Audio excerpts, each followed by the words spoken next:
नमस्कार, स्वागत है आप सभी का देवभूमि समाचार में। मैं हूं आपके साथ सुनील चौहान। अब होते हैं रूबरू आज की महत्वपूर्ण खबरों के साथ। देहरादून में बारिश को लेकर उत्तराखंड में रेड अलर्ट जारी किया गया है। खबर आपके साथ हम साझा कर रहे हैं। बारिश को लेकर उत्तराखंड में रेड अलर्ट जारी किया गया है। अगले तीन दिन तेज हवाओं के साथ भारी बारिश की संभावना बताई जा रही है। देहरादून, उत्तरकाशी, नैनीताल, टिहरी, बागेश्वर के लिए अलर्ट। पिथौरागढ़ में भी भारी बारिश का अलर्ट जारी किया गया है। भारी बारिश के मद्देनजर हेल्पलाइन नंबर जारी किए गए हैं। तो उत्तराखंड में भारी बारिश को लेकर मौसम विभाग ने रेड अलर्ट जारी कर दिया है। देहरादून, उत्तरकाशी, नैनीताल, टिहरी, बागेश्वर के लिए अलर्ट जारी किया गया। पिथौरागढ़ में भी भारी बारिश का अलर्ट जारी किया गया। आसमानी आफत का रेड अलर्ट जारी किया गया। भारी बारिश के मद्देनजर हेल्पलाइन नंबर जारी कर दिए गए हैं। देवभूमि पर यह आफत 3 दिन तक बनी रहेगी। भारी बारिश को लेकर अलर्ट जारी किया गया, रेड अलर्ट जारी किया गया है। तो आपको बता दें, तमाम तरह के इंतजाम किए जा रहे हैं प्रशासन की वजह से, जिससे आवाम को परेशानियों का सामना ना करना पड़े। अगले 3 दिन तेज बारिश, हवाएं भी चलेंगी बारिश के साथ। देहरादून, उत्तरकाशी, नैनीताल, टिहरी, बागेश्वर के लिए यह अलर्ट खास तौर पर जारी किया गया।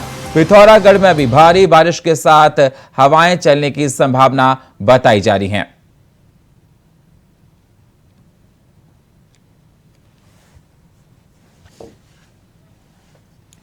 और इस खबर पर हमारे साथ फोन लाइन पर देहरादून से संवाददाता अभय कैतुरा हमारे साथ जुड़ चुके हैं।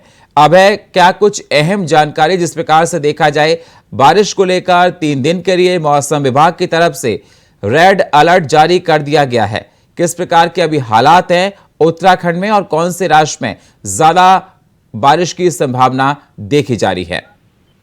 बिल्कुल, उत्तराखंड में मौसम विभाग की तरफ से अगले 3 दिन का एक रेड अलर्ट यहाँ पर जारी किया गया है, जिसमें भारी बारिश की संभावना यहाँ पर जताई गई है। मौसम विभाग के अनुसार ये कह सकते हैं कि उत्तराखंड के ज्यादातर जनपदों में प्री मानसून के दस्तक के बाद अब तेज बारिश होने की संभावना यहाँ पर जताई गई है, जिसमें खासतौर पर जिला प्रशासनों को एहतियात बरतने के लिए यहाँ पर कहा गया, ताकि समय रहते हुए सभी व्यवस्था यहाँ पर पूरी कर सके और जो यात्री यहाँ पर आ रहे हैं, जो श्रद्धालु यहाँ पर आ रहे हैं, वो परेशानियों से बच सके। लगातार प्रशासन की यही कोशिश है और दिशा निर्देश भी जारी कर दिए गए, क्योंकि मौसम विभाग ने कहा है कि इस दौरान ये कह सकते हैं कि जो बारिश यहाँ पर हो रही है, उस बारिश में लगातार जो संभावना है वो ज्यादा बारिश तेज होने की।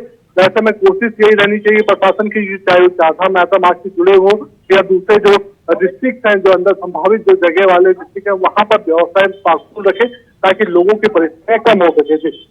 अबे, चारधाम यात्रा चल रही है और बारिश में मतलब भी कहा जाता है अगर बारिश ज्यादा होती है तो चारधाम यात्रा को रोक दिया जाता है, जिससे कोई परेशानी श्रद्धालुओं को ना हो।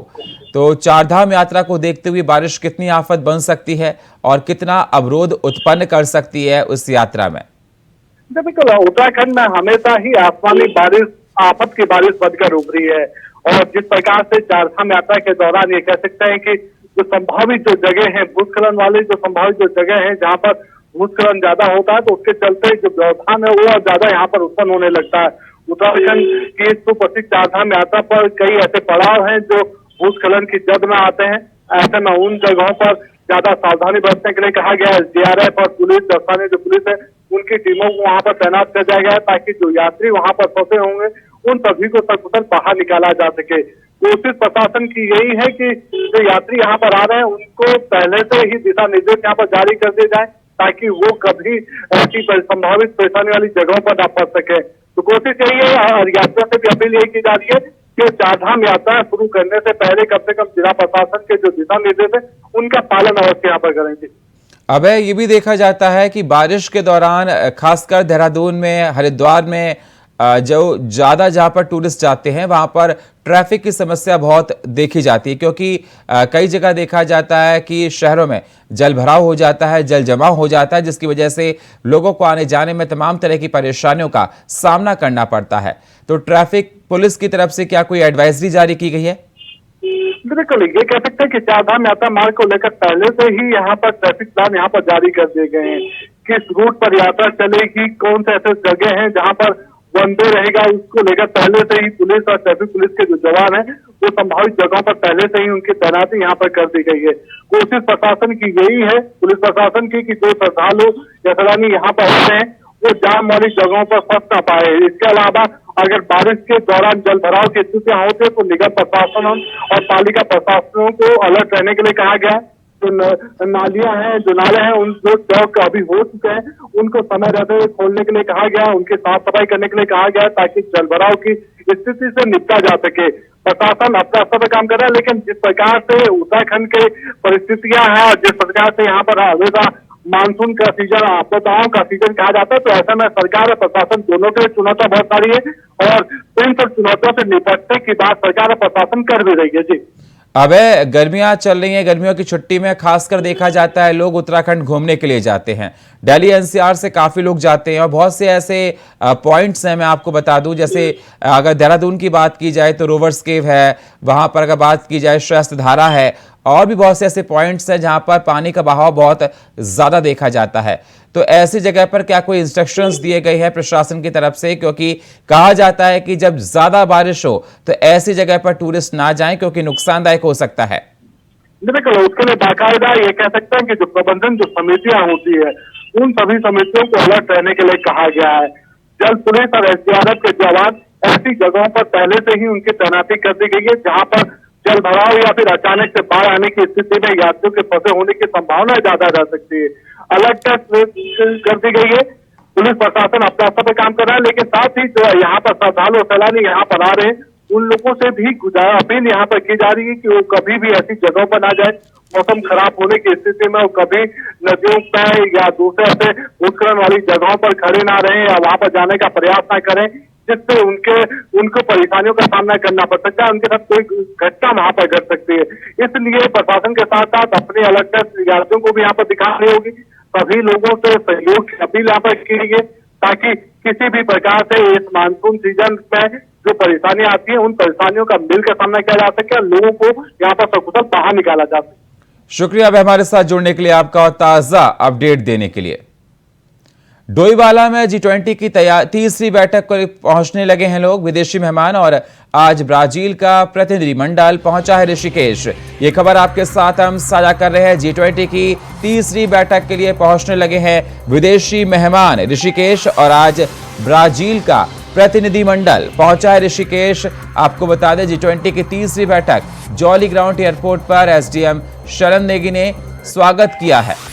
तो ऋषिकेश में G20 को देखते हुए तीसरी बैठक होने जा रही है।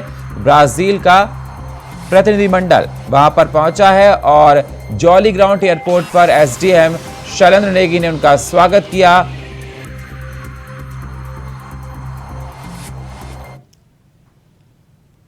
रुड़की के बिलड़ा गांव के मामले में अब राजनीति शुरू हो चुकी है। बीजेपी और कांग्रेस के नेताओं का गांव में पहुंचना का सिलसिला लगातार जारी है।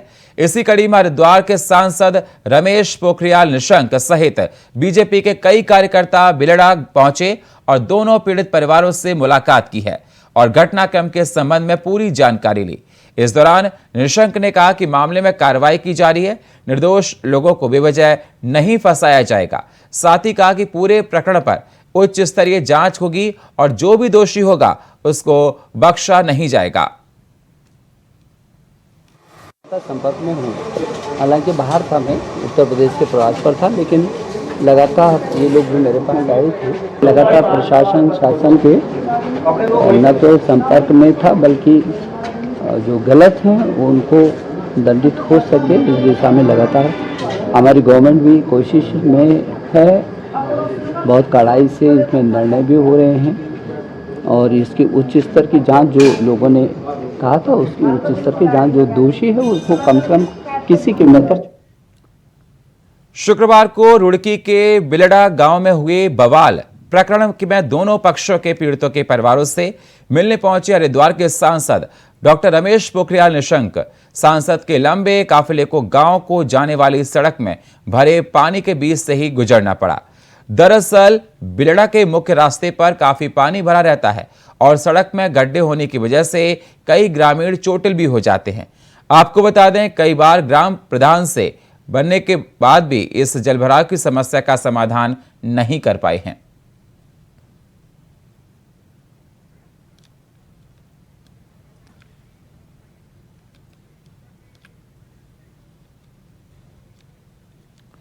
प्रिंस, जिस प्रकार से देखा जा रहा है कि प्रिंस हमारे साथ जुड़ चुके हैं रुड़की से हमारे संवाददाता। प्रिंस, जिस प्रकार से देखा जा रहा है कि पीड़ित परिवार से मिलने के लिए रमेश पोखरियाल निशंक, जो कि हरिद्वार के सांसद है, पहुंचे हैं। सबसे पहले ये बताइए कि क्या बात की और क्या आश्वासन दिया पीड़ित परिवार को? जी बिल्कुल, आपको बता दूं कि बेल्टा प्रकरण को लेकर लगातार जो है सियासी नेताओं का आना जाना लग रहा है। जहां एक तरफ कांग्रेस के नेता पहले पहुंचे थे, वहीं कल की बात करें देर शाम तो सांसद हरिद्वार रमेश पोखरियाल निशंक जो है वहां पर पहुंचे और दोनों पक्षों के जो पीड़ित परिवार थे उनसे मुलाकात की। पहले दलित समाज के परिजनों से उन्होंने मुलाकात की और घटनाक्रम की जानकारी ली और उसके बाद रोड समाज जो दूसरा पक्ष था उनके परिजनों से और उनके परिवार के लोगों से मुलाकात कर पूरे घटनाक्रम की जानकारी ली। और जानकारी लेने के बाद दोनों पक्षों की सुनने के बाद उन्होंने साफ तौर पर कहा है कि पूरे प्रकरण की निष्पक्ष जांच करवाई जाएगी। उच्च स्तरीय इसमें जांच कमेटी भी बनाई जाएगी और इसमें जो भी दोषी हैं उन दोषियों पर सख्त कार्रवाई की जाएगी। साफ तौर पर उन्होंने कहा कि उनके संज्ञान में भी मामला आया है कि कुछ बाहरी लोग इस पूरे घटनाक्रम में जो है इन्वॉल्व थे, जो बाहर से लोग आए थे जिनके द्वारा पथराव की स्थिति बताई गई है या आगजनी भी की गई है। जो भी इस पूरे घटनाक्रम में कार्य किए गए हैं उन सभी लोगों को भी चिन्हित किया जाएगा। हालांकि इस पूरे प्रकरण में आपको बता दूं मैं कि 6 मुकदमे तकरीबन लिखे गए हैं और कई लोग इसमें चिन्हित भी किए गए हैं और लगातार पुलिस के द्वारा वीडियो के आधार पर या सीसीटीवी के आधार पर सभी लोगों को चिन्हित करने का कार्य भी किया जा रहा है। तो सांसद हरिद्वार निशंक ने साफ तौर पर कहा है कि जो सभी लोगों को चिन्हित करके जो भी इसमें इन्वॉल्व है उन सभी के खिलाफ सख्त कार्रवाई की जाएगी।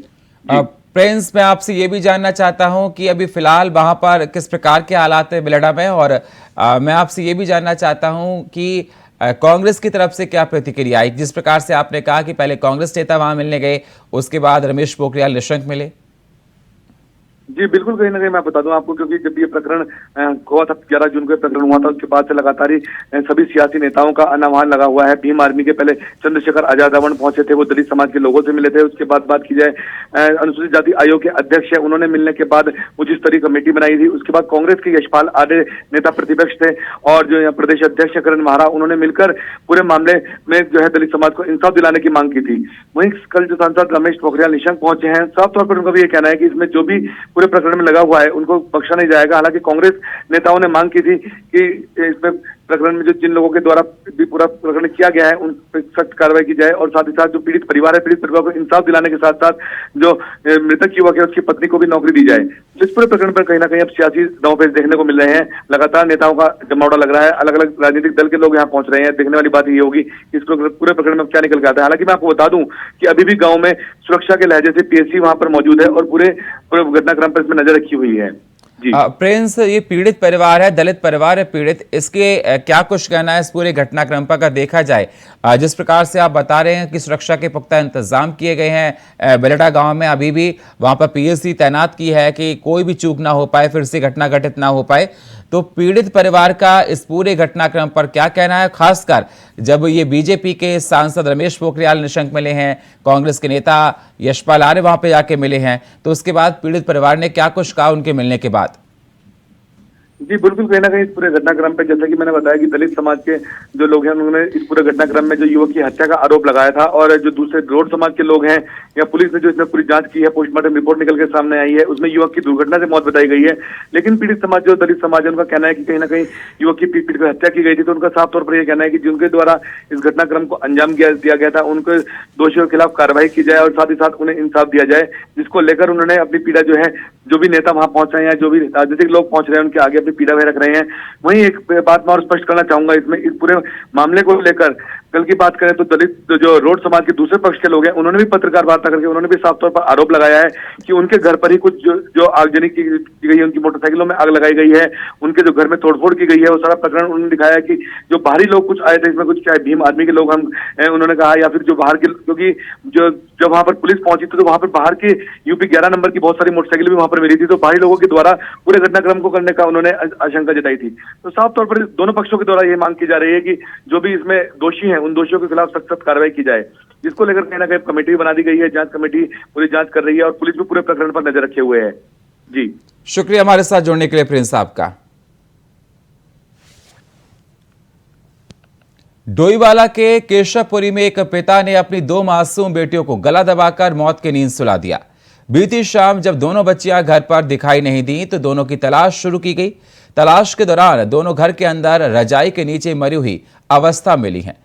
सूचना पहुंची पुलिस ने दोनों मासूम बच्चियों की शव को पोस्टमार्टम के लिए भेज दिया है, जबकि आरोपी पिता मौके से फरार बताया जा रहा है। पुलिस पिता को पकड़ने के लिए जगह जगह धरपकड़ कर रही है।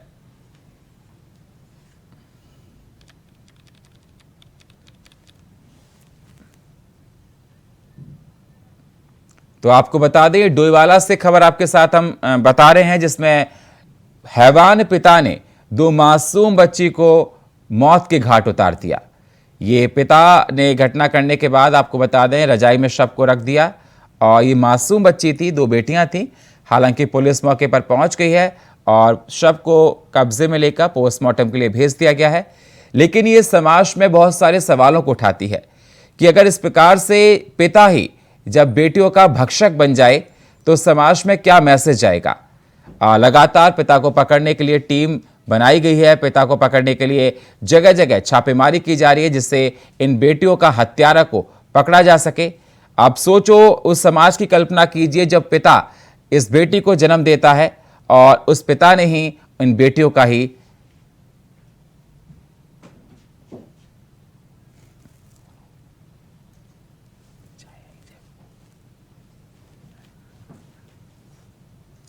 तो पिता हैवान बना है 2 मासूम बेटियों का। और आपको बता दें पूरे इलाके में हड़कंप मच गया है। पुलिस इस पूरे मामले की गहनता से जांच कर रही है, एंगल लगा हुआ है।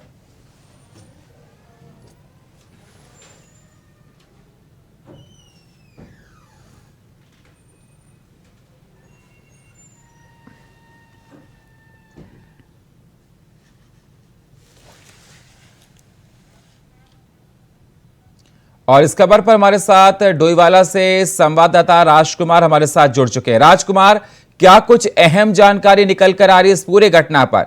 ये दिल दहला देने वाली घटना है जिसमें पिता ने ही 2 मासूम बेटी को मार डाला। बिल्कुल, देखिए, क्योंकि ये जो पिता है मूल रूप से बिहार के रहने वाले लोग हैं, ये लोग परिवार जो है पूरा। और कल शाम 8 अंधेरे में रात 8 बजे की घटना है जब 2 बेटियों का ये बाप पता नहीं क्यों अचानक से अपना मानसिक संतुलन ही हम कह सकते हैं कि खो बैठा, जिसने अपनी 2 मासूम बेटियों का गला दबाकर हत्या कर दी और ऊपर से कपड़ा डाल दिया ताकि कोई देखे ना। लेकिन जब घर की जो बुजुर्ग थी दादी, वो आए और उसने बच्चों को देखा तो दोनों मृत अवस्था में थे। तो हड़कंप मच गया, पुलिस को सूचना दी गई, पुलिस मौके पर पहुंची। हालांकि पुलिस अब छानबीन कर रही है कि आखिर क्या कुछ कारण हो सकते हैं। लेकिन जो आस पड़ोस के लोग हैं वो यही कह रहे हैं कि 2 बेटियां होने से ही ये बेहद नाराज रहता था अपनी पत्नी से, और कहीं ना कहीं शायद इसी मानसिक तनाव के चलते इसने अपनी दोनों बेटियों की हत्या की है। तो अब पुलिस इसको खोजबीन कर रही है, इसकी आरोपी जो कि रात से ही फरार है। फिलहाल अभी तक कुछ पता नहीं चल रहा है, लेकिन इस तरह की सारे एंगल से जांच की जा रही है। और क्योंकि बिहार का निवासी है तो कोशिश की जा रही है कि इसके घर भी संपर्क किया जाए ताकि वहां भी इसको धरपकड़ हो सके इसकी। तो कहीं ना कहीं दिल दहलाने वाली घटना थी। लोग बेहद नाराज हैं इस घटना से, क्योंकि मासूम बच्चियों का क्या ऐसा था ना कि उसकी हत्या कर दी गई इन दोनों बच्चों की। तो लोग नाराज हैं और पुलिस भी सब एंगल में जांच कर रही है कि जल्दी मामले में आरोपी को पकड़ लिया जाएगा। जी राजकुमार, मैं आपसे ये भी जानना चाहता हूं कि क्या पिता को पकड़ने के लिए पुलिस जगह जगह दबिश दे रही है? पिता पकड़ गया है और इलाके में माहौल किस प्रकार से है? क्या कुछ कहना है इस घटना के बाद? और पुलिस ने शव को कब्जे में ले लिया था, क्या पोस्टमार्टम के बाद शव परिजनों को सौंप दिया गया है? वो देखिए, रात ही दोनों जो बच्चों के थे वो ले लिए थे, पोस्टमार्टम के लिए भेज दिए गए थे। और क्योंकि अभी पोस्टमार्टम चल रहा है बच्चों का, तो देर शाम तक इसका बच्चों के जो परिजन उनके सुपुर्द किया जाएगी दोनों बच्चों के सबको। लेकिन फिलहाल पुलिस छापेमारी कर रही है और कोशिश कर रही है पुलिस की ये पकड़ में आ सके। लेकिन जो सूत्र बता रहे हैं वो ये कि ये शायद रांची को बिहार भाग गया, जिस कारण पुलिस की पहुंच दूर हो गया। फिलहाल पुलिस कारणों की जांच कर रही है और लोग बेहद नाराज इस पूरे घटनाक्रम से हैं कि इस तरह। शुक्रिया हमारे साथ जुड़ने के लिए राजकुमार आपका।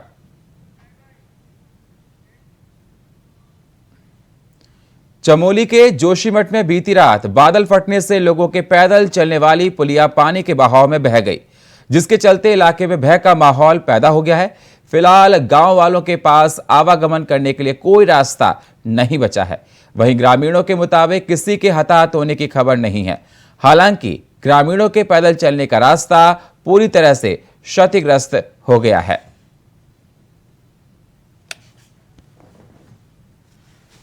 तो बादल फटने से जो पुलिया गांव की तरफ लोगों के आवागमन का रास्ता थी वो टूट गई है, फट गई है और पानी का बहाव वहां पर हो गया है, जिससे गांव वाले फंसे हुए हैं और लोगों को आने जाने में तमाम तरह की परेशानियों का सामना करना पड़ रहा है। ग्रामीणों का आवागमन बंद हो गया है, पानी के बहाव से पुल बहा है।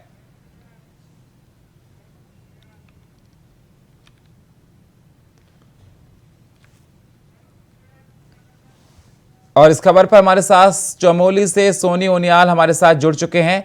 क्या कुछ अहम जानकारी, जिस प्रकार से बताया जा रहा है कि बादल फटने से गांव की पुलिया टूट गई है और गांव के लोगों का आना जाना प्रभावित हो रहा है, बंद हो गया है, किस प्रकार से परेशानियां देखी जा रही हैं और घटना होने के बाद क्या प्रशासन की तरफ से कोई इंतजाम किए गए? जी बिल्कुल, जिस तरह से देर रात बादल फटने की सूचना मिली थी और जिसके बाद जो प्रशासन है वो मौके पर पहुंचा है और वहां पर जो पुलिया जो क्षतिग्रस्त हो गई थी, जिसे आवाजाही के लिए दिक्कतें लोगों को हो रही थी, उसे सुचारू करने के लिए फिर जो मजदूर लगा दिए गए हैं। जी सोनू, मैं आपसे ये भी जानना चाहता हूं कि क्या कोई राहत बचाव कार्य वहां पर चल रहा है? जिस प्रकार से देखा जाए, तस्वीरों में बता रहे हैं कि पानी का बहाव बहुत तेज है और ये जोशीमठ में बादल फटा था, उसकी वजह से ये पुलिया टूट गई है, तो कई परेशानियां गांव के लोगों को होनी पड़ रही होंगी। क्या कोई टेम्परेरी पुल बनाया गया वहां पर? जी बिल्कुल, जिस तरह से जो ग्रामीण है उन्हें अभी भी आवाजाही के लिए परेशानी का सामना जरूर करना पड़ रहा है। हालांकि अभी जो मजदूर वहां पर लगे हुए हैं, जो मार्ग को दुरुस्त करने पे लगे हुए हैं, थोड़ा सा वक्त जरूर लगेगा और हालांकि शाम तक जो है कि वैकल्पिक पुल की जो आवाजाही है उसकी व्यवस्था जो प्रशासन द्वारा वो कर दी जाएगी। जी बिल्कुल, ग्रामीणों का क्या कहना है इसके बाद? क्या उनका, क्योंकि देखा जाता है कि बहुत सारी परेशानियां इलाके में हो जाती हैं। जी बिल्कुल, जिस तरह से ग्रामीणों से बात करें तो ग्रामीणों का साफ कहना ये था कि जो बादल फटा है उसे रास्ता जो क्षतिग्रस्त हुआ है। हालांकि अभी तो आवाजाही बंद है और शाम तक जो व्यवस्थाएं जुटा हुआ है प्रशासन ने, तो बताया जा रहा है कि शाम तक जो व्यवस्थाएं हैं वो जुटा दी जाएगी और वैकल्पिक व्यवस्था जो गाँव वालों की आवाजाही के लिए वो सुचारू कर दी जाएगी। जी और बिल्कुल, कोई जान माल का नुकसान तो नहीं हुआ इस घटना में सोनू? जी बिल्कुल, जान मान के नुकसान की अभी तक कोई खबर नहीं है, क्योंकि गनीमत ये रही कि जो बादल फटा वो गांव के से थोड़ा सा दूरी पर फटा हुआ है, जिससे जो गांव के वो वहाँ पर कोई ऐसे घटना की कोई खबर नहीं है। जी शुक्रिया सोनू, हमारे साथ जुड़ने के लिए आपका। कर्णप्रयाग में मौसम ने करवट बदली है। आपको बता दें, सुबह 4 बजे से हल्की बारिश हो रही है, जिसके बाद गर्मी से लोगों को राहत मिली है। बताया जा रहा है पिछले कुछ दिनों से उमस हो रही है, जिससे लोगों को परेशानी हो रही थी। साथ ही आपको बता दें, मौसम विभाग ने 24 से 30 जून तक बारिश होने का पूर्वानुमान जताया है। तो मौसम ने अंगड़ाई ली है। आपको बता दें, मौसम बदल गया है। बारिश होने के बाद देखा जा रहा है कि गर्मी से लोगों को राहत मिली है कर्णप्रयाग में, और गर्मी से लोग काफी परेशान थे, तो आंधी के साथ बारिश भी हुई है यहां पर।